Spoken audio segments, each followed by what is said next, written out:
Thank you. Every now and then I get the urge to write a book. To my mind, writing is one of the toughest things in the world to do. Many people have the mistaken notion that writing involves little more than sitting down at a desk and letting your thoughts spill out on paper. Frankly, I wish that was all there was to it. I think the hardest part of writing is creating the proper attitude. I fuss around for days on end when I know I'm going to start writing. I'm in another world, completely removed from this one. I find myself playing with paper clips or sharpening pencils or hoping for some distraction that will take me away from the arduous, wearing, torturous task before me. Now, I realize that this shilly-shallying has a purpose. What's really going on is a wedding of my conscious with my subconscious. In effect, what I'm trying to achieve is the proper attitude. After all, if you're presumptuous enough to write a book, it's for only one reason.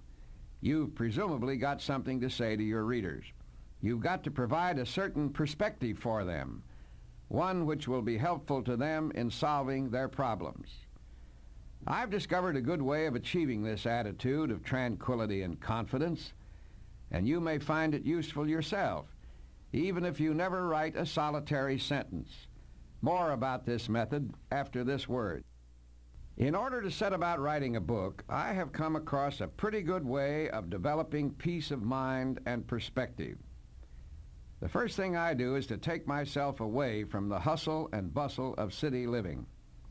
I go into the country and find the highest mountain or hill around and just plant myself there. For the last book I wrote, I went to Switzerland and rented a chalet on a mountaintop near Lake Lucerne. What a magnificent view it was.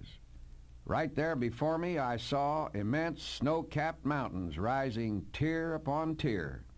After watching that beautiful scene, things began to rearrange themselves in my mind. The brain itself seems to expand, as if to accommodate the majesty of the spectacle. You're no longer viewing life through a narrow slit. You're thinking big. The problems and tensions that had been obsessive fall into their little niche in the vastness of life. That's what I call panorama philosophy. When the storms of life begin to inundate you, try using the panorama philosophy, the big view, the long view of things.